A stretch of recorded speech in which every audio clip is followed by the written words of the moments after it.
За тэгэхээр энэ удаагийн бичлэгээр 2019 онд гарч исэн Kingdom буюу 17 дугаар зууны үеийн хаан тусад зомбигийн тахал дэгдсэн талаарх киног ирж өгье. Ер нь ихэнх зомбитой кинон дээр анх яаж тахал гарсан талаар яг сайхан нэгт нарийн гаргадаг шүү дээ. Харин манай кинон дээр чусооны үеийн зомбины үүсэл, хөгжил, тархалт, ерөндөг зэргийг нэлээд сайн зохиол хөгжүүлэлттэй оруулж өгсөн болохоор үзэхэд үнэхээр урамтайгаас гадна яах их нь мэддэггүй гүгээлээд хідэн зомбитой кинонуудаас шал өөр төвшнийг хэлж болно. Netflix-ийн анхны оригинал солонгос цуврал мөн аимшигын баярч тохиолдуулан энэхүү гоё бүтээлийг хэдүүлээ эргэнэг санацгаая. Италийн залуусын загварын хамгийн эрэлттэй брэнд Terranova.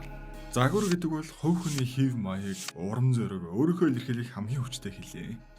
Харин энэ хэлээр Итали залуус хамгийн хамгийн мэдрэмжтэй ярьж чаддаг ба тэдний загварын амьдралын нэг хэсэг болсон тренд бол Terranova юм.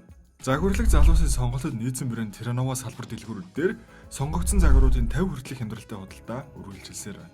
Та Store Pay Pocket зэрэг аппуудыг ашиглан хүссэн загвараа хүүгүй шимтгэлгүй одоо аваад дараа нь 4-6 хаваа төлөх боломжтой юм байна шүү. Салбар хай бүрийн дэлгэнгүй мэдээллүүдийг description дээр оруулж өглөө. Color your life Terranova. Эзэн хааны бие хүн дээрээ өвдөж аль эрдэм чадaltaй гэсэн эмч домч нар там байран орны зүгүүлж байгаагаар кино маань эхэлнэ. Залуу шавья даваасаар ирэх өвгөн отож хааны орлоо ойртож яасан ч болохгүй шүү гэж аминчлан захина. Хааны бие ихээр өвдөж орносоо ч үндийг тэнглэх байгаа гэсэн боловч отчийг өргөөнд нь ороход хааны орноос ямар нэгэн араатай архирах чимээ гарахад залуугүй ихэд цочирдан айхч ялчгүй ажлын юм болохоор эм тангаа баринд төхөөсөр сонголт юм да. Ингээд залуу эмч хааны орны өмнө татсан хаалт хөшгөний доогор тангаа бараа сууж яхад нь яахын зургуу гарнаас зуурч татаад хөшгөний цаана араатай амтай аимшигтайгаар архирах чимээ гарсаар дөр солигдох нь тэрэ. Маргааш өглөө нь хот улсаар нэг эзэн хаан үхээд төр улсын шин салхи хүлээж ихсэн талаар сургал тархаж зарлын самбар болгон дээр хадаж өргөжээ. Ордны цэргүүд гудмаар нэг наасан бичгийг хуудадаж хаяад хайзан амьд зэрүүн байхад худалцуу тараасан бослогод өгчийг нэгийг ч үлдэлгүй барьж иргээл тушааж байна. Ингээд улсдаа л эрдэм мэдлэг бичиг соёлтойгоор гайхагддаг оюутан залуусыг олноор нь барьж тамлан хинэн эзэн хааны эсрэг төрхөрснийг олж мэдхээр шүүж гарваа. Цэцэн мэрэгэн оюутнуудын амнаас харин эзэн хааны талаар олигтойг ундаггүй. Ер нь бол ард иргэд ядуу зүд рүү зовд тарчилж байхад шинэ хатныхаа хамаатнуудад улс орны асуудлыг даатгсан эрх мэдлгүй ханаар яадаг юм л гэж байна. За энд нэг багтарсан оюутныг ингээ орилоод байж байхад нь хааны ард суужаад улс орныг удирдах байгаа хорон сайд сүүдэрт нуугдаа сууж байснаа ил гарч ирээд хүсээд байгаа шинэ хаан чинь хин юм? Угсаа залгамжлагч уу? Гэхдээ зэрэгцээд бид энэ улсын хаан ширээ залгах ханхуйтай танилцсанаа.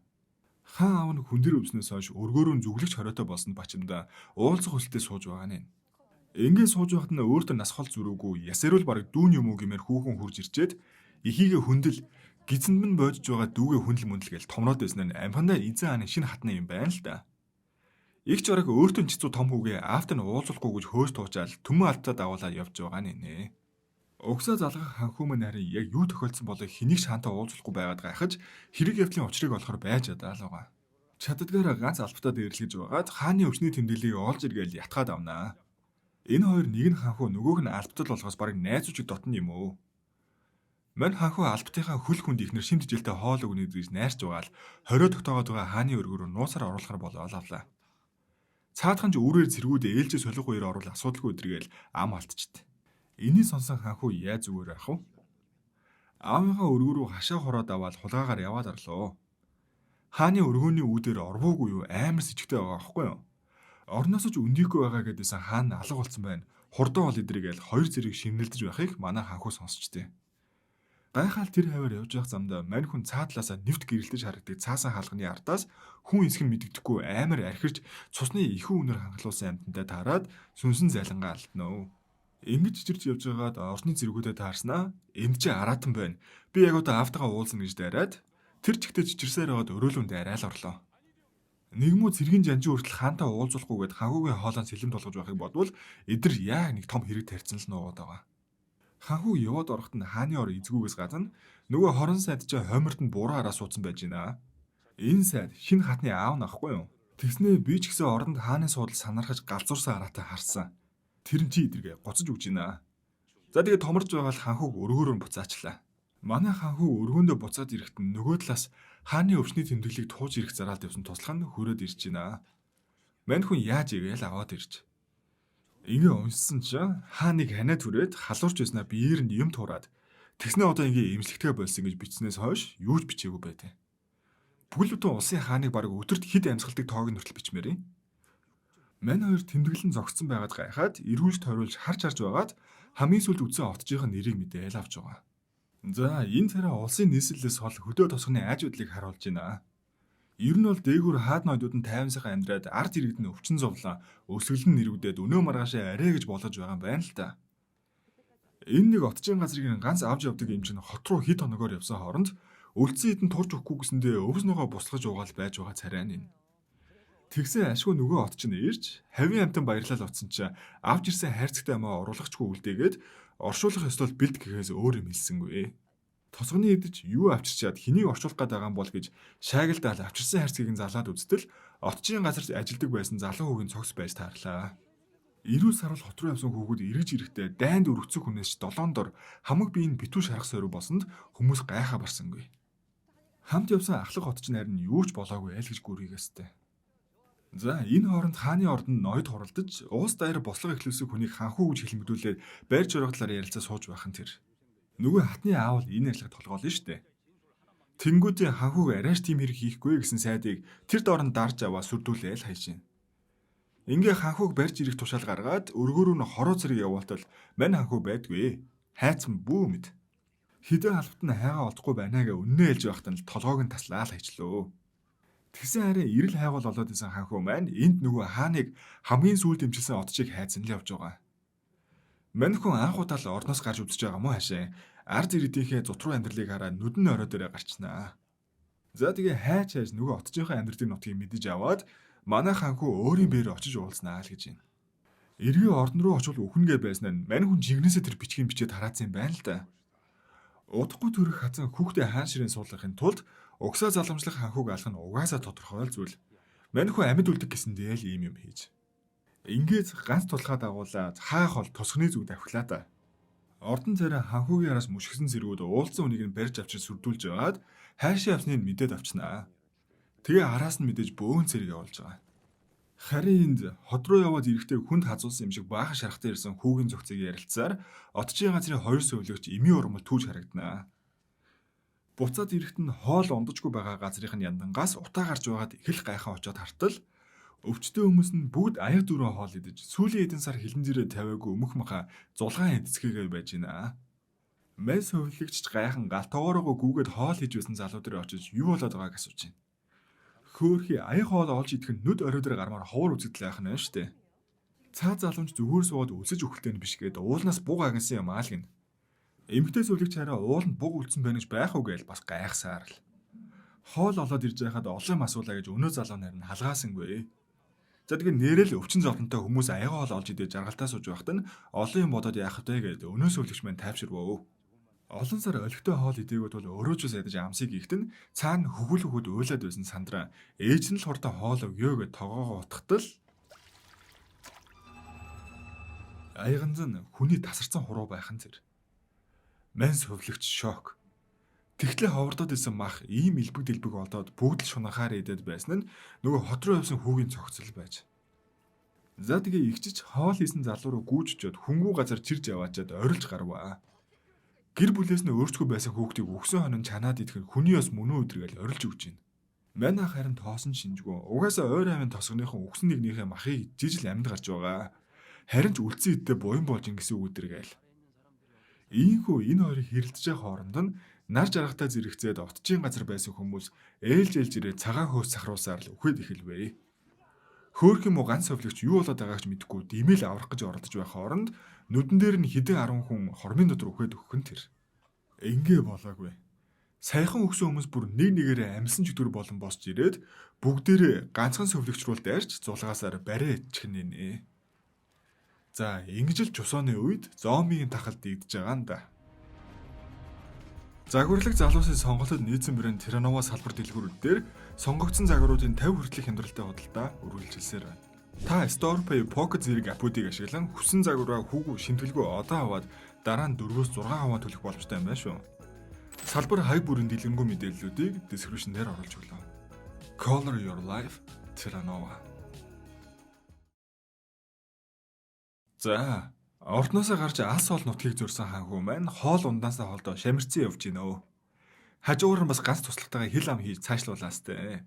Ингэж явсаар тосгоны заахад ирэхэд амьд амтан байгаа шинжгүй ямар ч чимээ аниргүй байгаад нь гайхан ярилцсаар отчийн газрын үүдэнд ирвэ. Хааныг хамгийн сүүлд имчилсэн отч маань энд л ажилдаг даа гэж ирсэн чинь хаалгаа барьсан газар байх юм. Ганц хаалгаа төвжөө зогсохгүй хашаага тойруулаа хурц үзүүртэй жадаар өндөр анавсгцсан. Тэгснээр жадны үзүүрт цус шиг улаан амж харагдах шиг. Мань хоёр бүр гайхаж тасраад туслах нь хашааг нь даваад орж үзэхэр болвоо. Ингэж орчоод хил чимээгүй хэсэг таг болчгоор нь манаа ханхуу гадаа нь боож өхөлгүй яах вэ? Орилоо захтал бүр байдгүй шүү. Тэгд тэгжсэн ярваасан царайтай дотроос нь хаалга онгойлгож байна. Ороод харсан чи алан хэдлэг болсон юм уу гэмээр хаасаагүй цус нөөж эвдэрч химгэрсэн юмнуудаар дүүрэн газар угтаж байгаа. Амьд хүн лав алга шинжтэй. Манай хоёр гэж ангаасан юмнуудыг яадаг газар ирчвэ гэ эргэн тойрноор нь харж явж байгаад ханхуу мэн тэгэлж унаа босох гэтэл шалан доогуур бөөн цогцсон. Нөгөө отчийн газрын өвчтнүүдийг бөөнөр нь хүлээн шалан доогуур чигцэн л ш таарлаа. За тэгээ ханхуу мэн ч засаг захирганаас баахан хүмүүс дуудаад цогцнуудыг гаргаж таниулах ажил эхлүүлвэ. Хааны ордонд бол сайд ноёдуу сайхан амьдраад байгаа юм байх гэсэн чинь энэ жижигхэн тохон төртөл худлаа оноо хурган дарганаар улсын мөнгө идэж зугаацаа сууж идэг л болж таарах нь. Дээрээс томилогдсон шинэ оёныг эд найрлж байхад нэг албат нь хар хурдаараа гүйж ирээд тосгоны имлэгээс төмөн хүний цогц олцсон мэдээг хүргэж байна. Эдний яриагаар бол өвчнөд үхэж байхад амбарт хэрэлжсэн эмэгтэй сөвлөгч өнөө залуу хоёр л амьд үлдсэн сурагтай. Амьд үлдээ залуу маань 3 жилийн өмнө дайнд амир өгсөн цэргийн байзаар амьдарч байсан тогтоогдож сэжиглэгдээд тэр олон хүнийг асан хэрэгт орчвоо хөрхий. Хэрэгт орсон ч гэжтэй ясэрвэл цаачиг хүний цогцоор хоолж өгөөгүй бол тэр олон хүн нэг дор ингэж үхэхгүй л байсан л та. Ханхүү мэн харин ийнх өөмний хажуугаар нөгөө отчоо л хайгаастай. Тэгж явах хооронд нь хааны орны зэргүүд араас нь хөөгөөд ирж байгаа нь харагданаа. Тахал ганцхан энэ тосгонд тархсан юм уу гэсэн чинь бас үгүй. Хааны ордонд с жиг бүхий өгсөн хүмүүсийг багалж боогод голын ус нь нууцаар хайж байх жишээ нэ. Бүр нилээ эдэн хүнийг л ингэж юулсан биш үү? Энэ талаар хар авсан ханхүүгийн талын сайд ноёд улс орны ирээдүй яах талаар хэлцээстэй. Ер нь бол энэ ордон шинэ хатны аавын талын сайд ноёд болон ханхүүгийн тал зогсдог хитгэн сайд нартай талцлын байдалтай байгаа юм байна л да. Энэ хооронд ахлах утчийг хайж явсан ханхүү маань амьд үлдсэн эмэгтэй сувлагч хагас галзуу байдалтай ямар нэгэн цэцэг хайгаад мөсөн хүндийг их газар руу явсан талаар олж мэдээд авлаа. Тэр хайж байгаа цэцэг нь өгсөн хүнийг амьлуулдаг шийдтэй л юм гин. Ханхүү маань туслахад агуулад сувлагч эмэгтэй араас мөсөн хүндийг их газар руу очлоо. Энэ газар нь нэрэл нэршгэ цас мөсөөр хучигдсан хүүтэн агуу байна. Мань хоёрыг ирэхэд харваас нөгөө эмэгтэй сувлагч агуун болон цаашаа араа суудсан галзуу хүн шиг газар ухаалж байна. Манай хайж аваа отчоо асуухад цаадах нь өөрийн ухаанч гэж алга. Отчийн үхсэн амьдыг чийлэхгүй бүх юм амь оруулдаг цэцгнээс болсон гэж амдаал бутнаастай. Ийхүү үргэлжлүүлэн манай хоёрын ярианаас шалан доор чигсэн цогцнуудыг гаргаа ирснийг мэдчихэд тэр хүмүүс үхээгүй. Тэрнийг гаргаж болохгүйгээ ойлгоно холгүй л байна шүү. Тамгийн газрынх нь нөгөө цогцнуудыг гаргаж ирээ яраат л нөхцөн байж итэл цаанаас бөөн жад мод үүсээр өнөө залуу маань ийш харагдаж байна. Тэгснээ өгсөн хүмүүсээ гаргаа ирснийг хараад бас л галзуу юм шиг гүйж ирээд энэ хүмүүс үхээгүй гэж орлоо хэвээр. Бүр ам тэмцэн байд цэргүүдээ ноцолдоод цогцнуудыг шатаах гэж үзэж байна. Ахын яриагаар бол цогцнууд удахгүй босч ирээд хүмүүс рүү дайрнаа л гин. Цаад болонч галзуу гэмт хэрэгтнийг байр гээл дорхноо дараад авалгүй яах вэ? Нөгөө тал сөвлөгч ихч маань бас л адилхан юм ярьж орлоо хэвээр. Мань нэгч нөгөө ахлах отчих нь ганц шавны юм байна л да. Отч нь хааны орноос буцаж ирэхдээ хүн амьлуулдаг цэцгнээс болж хамаг хэрэг манлаа гэсэн шүү юм ярьснаас болоод мань хүн цэцгийг нь хайгаа яваад байгаа юм л юм. Харин тэгсэн эдний зооминууд нь нарны дулааныг твчихгүй өдөр нь үхжээд шөнө болохоор буцаа босоод ирдэг л болж таарваа.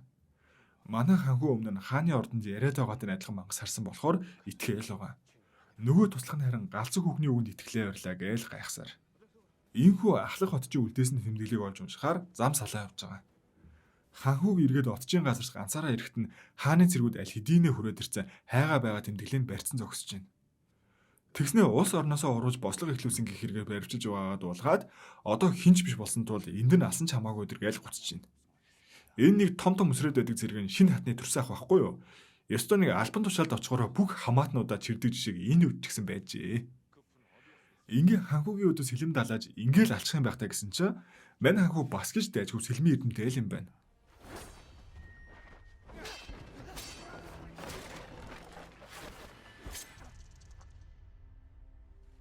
Мань хоёрыг эд үхсэхээ үзээ байжсэн чинь цаад болонд нь зүгүүрээс автар өөрөө хөдлөөл нас. Дотроос нэг юм гарч ирэх гээл байгаа бололтой.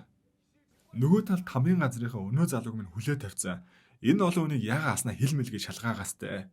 Цаадах нь хөөрхий нар жаргачлаа гэж боож өгөхнэ. Дээр нь сувлэгч их чинь нэмэгдэж ирээд хоёулаа яг адилхан утгагүй юм яриад байгаад нь нөгөө хүмүүсийнхэн барыг инээд нүрээд эхэлвэ. Ингээ мань хоёрыг нийлүүлээ гяндан хорчлгүй яхав дээ. За, энэ тэр хамаг хэргийн учир начир тайлгдана. Хааныг анх би энэ муудаа таал төгснийг зарлахад өргөнд нь шинэ хатан аавтайгаа зүг байж л дээ. Ингээ хатныг хүүгээ төрүүлтэл 1 сарын хугацаанд хааныг өгснийг хинч хэлэлгүйгээр амьд зэрэг мэд байлгах тушаал өгж байгаа. Давраад бүр амьлуулах гэж оролдоод тэр цэцгийг өгснөө бууруудаа зомби болгоо хайчихгүй юу? Гарууд бүр хааныгаа хүлж гинжлээ хөвтүүлсэн байвал яах вэ? Одоо харин нар жаргах юм чи мэдээ зомбинууд маа босоод ирнэ. Хоёр хүн өхөө хатан сануулд байхад л итгэхгүй инээ шанаагаад байсан гарууд одоо жинхэнэ сүнсэн зайлгүй яах вэ? Харин ханхуугийн байга газар нөгөө гинжтэй авдрыг нээсэн чи дотроос нь өнөө ахлах хотод маань зомби болсон үсрээл гараад ирж байна. Тэндээс хоёр цэргийг хазаад нөгөөдүүл нь хормын дотор зомби болж хувирахыг харсан манай ханхуу тэнд нүдэндээ итгэхгүй. Гэхдээ ашгүйч гэх юм уу өнөө мө томроод байдаг цэрэгч ус хазуулж хувирснаар ханхуу маань толгойг нь таслуул нэг мөсөн өгдөг гэдгийг мэдэж авч байгаа. Тэрүүхэн тэндээ эвтэйхэн дараад авсан байсан тахал ингээд тосгоноор нэг тарж байгаа нэ. Зомбигийн тахал асар хурдтай газар авч ганцхан шөнийн дотор тосгон тэр чигтээ эсэмийн хүмүүс шахуу болоод өглөө. Хотчин газраас л амьд үлдсэн хоёр маань бас яаж игээл хазуулахгүй яваалаа. Нэгэнт халдвар авсан зомби нар бол хүмүүсийг ир юм хөгсөн залуу гэхгүй л төрсөн их хүүхдээ ялгалгүй л ярьд юм байлаа. Манай ханхууг төмөн зомбид хөөгдөө гүйж байхдаа ганц туслахын дахиж ирээд хамтдаа ам гараад авсан. Энэ зомбинууд ер нь дийлэх шинжгүй. Эндээс амьд үлдсэн хүмүүс цуглаж аваад цэргийн хуарангийн үүдэн дээрээ тусламж гуйж орилгоч цаадуулан дотроос хаалаа төгчээд хэнийг ч оруулахгүй гэж үзэж байна. Бүр хан руу хавирсан хүмүүсийг дээрээс нь харваж бариад хөөж туугаад яасан ч оруулахгүй шинжтэй байхаар нь үүдэн дэсэн хүмүүс амиа бодоод зүгтгаас үр араа болцсонгүй. Ханхуу маань туслахтайгаа хар урдаараа гүйж байгаад гол руу үсэрч нэг юм сүрэг зомбиноос салж авлаа. Тэгсэн чинь ус руу үсэрсэн зомбинуудын биеэс урт өтнүүд яралцаж гарч ирээлээ шүү. Биеэр нь дүүрүүт байгаа юм байна л да. Нөгөө талд хорон сайд маань зомби болсон ханыг амьд хүнээр хоолж унтлаад шинэ хатныг эсэмийн төрөл нь өхүүлжгүй байх тушаа зарлагдсан л байж байна. Шүнжин гүйлсэн зомби нар маань урахын улаан нарнаар харанхууруу зүгтаад өөртөө нүхэндээ ороод авлаа. Хааныг хэрэг амьд хүн шиг байлгах гэж хэрэндээ л үзэж тарж байгаа. Аимшиг болсон нүур амын будаж янслааш нэмэргүй штэ.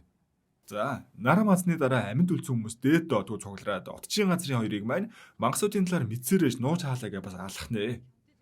Ингээ манай хоёрч хүмүүс өвсөж өгөхгүй тул цогцоор холлоод ийм эрг үүсэн талаар хэлээд цаг алдалгүй цогцнуудыг шатаах хэрэгтэйг санууллаа. Тэгсэн мө хүүрнүүд чинь үхсэхтэрэ тулсан байж язгууртны цогцыг шатаахгүй дэргээ гуцж байна.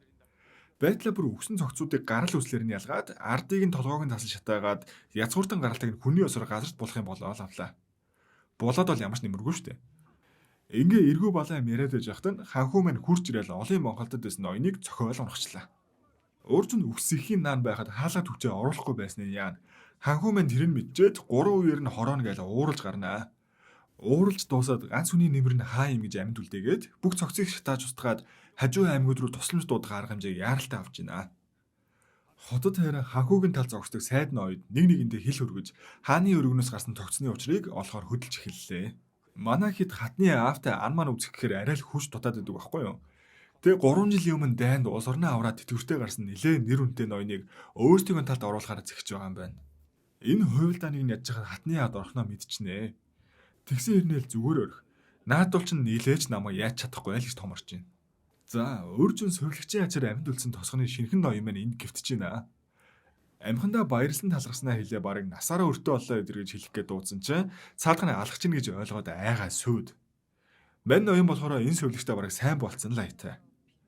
Ингээ сууж яхад нь ханхуу дуудуулаад аваа явчлаа. Үлдсэн ноёдын цогцнуудыг олж устгах амьд үлдгэсдийг нүүлгэн шилжүүлэх ажлыг төрөвчлсөн ч хүн үс дутуугаас болоод нээх явцгүй. Ханхуу маань харин энэ тахлыг зогсоо гаргахыг мэдих хэсгийг асуухаар сувлэгчийг дуудуулж л дээ. Цаадах нь ахлах хотч нь анх эрэхтэй ямар байдалтай байсан талаар хэлээд нөгөө амь оруулдаг цэцгийг хичнээн хайсан ч олоогүй талаараа бас хэллээ. Ахлах хотчийн үлдээсэн тэмдэглэгийг олж унссан ханхуу маань хаа авигаа нэгэнт нас барсныг мэдээд хариу тэмцэж эхлэхээр шийдэж байна. За энэ хооронд харин тосгоны хамаг ноёд язгууртнууд ард иргэдээ хаяад ганц байдаг усан онгоцондоо суугаад яваад өглөөд хүмүүс тэнд өсөж өгөж байхад мань ноён тансаг хоол идэж лонх сарахад хүрсэн шигэ. Ингээ хамаг язгууртнууд маань хар амиа хоогоолол яваад өглөө. Үлдсэн хэд мэн одоо яад юм байгаа нэ? Энэ зомбинуудыг одоо яад юм байгаа? Ямар ч үргэлжлэлийг дараагийн партаас үзээрэй.